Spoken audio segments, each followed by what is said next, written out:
Most city councils start with a prayer. The New York City Council did the same thing, except the prayer was in Arabic, and the prayer says how bad the Jews and the Christians are. And nobody in the city council had any idea what the prayer said. We'll show you.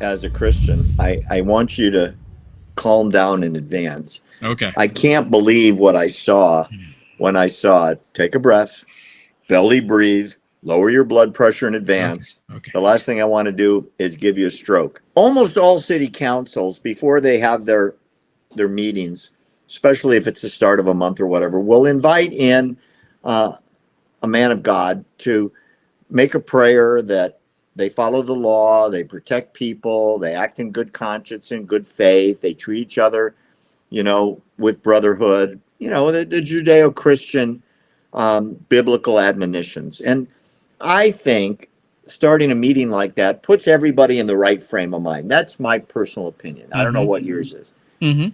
But, when I ran public meetings, when I was in government, I liked that.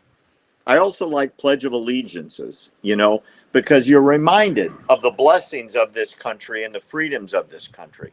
I'm going to show you something. Hold on to your desk. I don't want you to hit the floor. This is the New York City Council meeting the other day. They invited in to celebrate diversity an imam named Abdulazoku Traore of the Darul Salam Islamic community.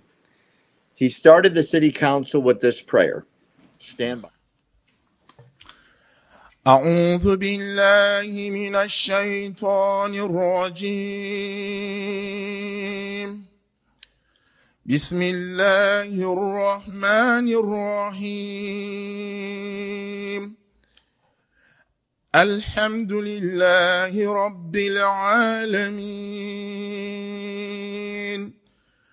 الرحمن الرحيم مالك يوم الدين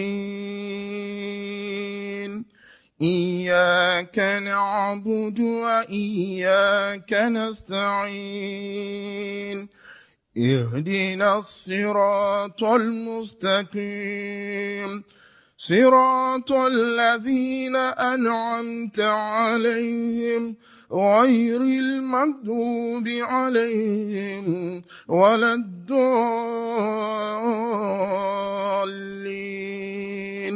آمين بسم الله الرحمن الرحيم ألف لام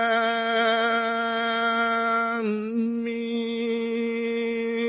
ذلك الكتاب لا ريب فيه هدى للمتقين الذين يؤمنون بالغيب ويقيمون الصلاة ومما رزقناهم ينفقون. All right, this goes on for about another 5 minutes, and you don't know what the hell he's saying, and nobody in the audience knows what he's saying. Let me tell you what he's saying. I've got the translation. OMG. You ready? The prayer is called Al-Fatiha. It's the first chapter of the Quran. It's the most common prayer in Islam. The Fatiha is recited 17 times a day by the very religious. Here's what it does. Praises Allah as the Lord of the world. Demonizes the Jews as those that have earned Allah's anger, and demonizes Christians who have gone astray. Khalid Sheikh Mohammed was the mastermind of 9/11, and he said, "We will win because Americans don't realize we do not need to defeat you militarily. We need to fight you only long enough for you to defeat yourselves by quitting." Large-scale attacks such as 9/11 were nice, but not necessary, because our jihadi-minded brothers will immigrate into the United States and wrap themselves in America's rights and laws until they're strong enough to rise up. This is progressivism, where Allah is declared the Lord of the world over the United States and over the Jews and the Christians who are not the faithful. If that was translated, would the brain-dead New York City Council have allowed that prayer? if it was in English? Probably. Oh gosh. Because we're talking about leftists. We're talking about liberals. That's the reason why it happened in the first place. Liberalism, they hate. So you have different religions in the world, but there's two that's at the top of the list that the left hates. Okay.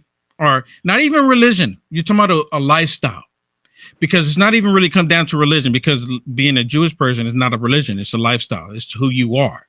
Same thing with Christianity is who you are. It's a lifestyle that you live. That's the two that they hate. They hate it above all. Why? Because the two, Judaism, if I can get it out, Judaism and Christianity they're locked together. Regardless on how people look at it, they're locked together. My Bible completely is talking about Jesus Christ. We can go down the list of who Jesus was. We don't have to, because everyone already knows. They're locked together. The left, they hate that. Why? Because they represent the true living God. So let me stop you 1 second. 1 second. Let me ask you a question. If a Christian preacher stood in front of them and said, Jesus is the way to God, they cut his mic off. And those of you that are non-believers have no entrance into heaven, which is what Jesus taught, what would happen? You think they just cut him off? They cut his mic off. That's what this guy said, but he said it in Arabic, so it just sounded like yeah. But they're all there with their heads bowed, even their eyes closed. But Barry, even if he was saying that in English, they would not cut the mic off. But as soon as you talk about the true living God of Israel, they will cut the mic off. That's the reason why. That's part of the reason, if I can bring this up, it's part of the reason why they hate President Trump so much. Why? Because President Trump was allowing pastors and preachers and even rabbis, which a lot of people don't know, to pray over him in the Oval Office. What is happening here? This is not supposed to be happening. Because President Trump, he understood. President Trump is a smart man. He understood that he is just a man, and he knows that there is a higher power above him, and they cannot stand that. They don't like it. And for this guy to go in and do this prayer again, he could have done it in English. They would embrace it. They would love it. I've said this multiple times too. The Antichrist shows up, went to the Democrat National Convention, and was telling all of them his policies and what he want to do with the direction he wants to take the country and the world. They would give him a standing ovation. Oh my goodness, this is wonderful. This is exactly what we've been looking for. This is exactly what we want. They would not reject a single thing of the Antichrist standing before them speaking. So this is nothing. Well, you're taking this better than I thought you would. I thought you were going to fall over and hit the floor, because when I read what this guy was saying, everybody in that room supposedly belongs to a different path to God, and this guy is saying, "Oh no, not only are you wrong, you're going to hell." Yeah. I'm surprised. And not surprised. Yeah. Thank you very much, preacher or imam. Yeah, Barry, we have to remember we're talking about the same group of people that's not biologists. They don't know what a woman is. That's true. That's true.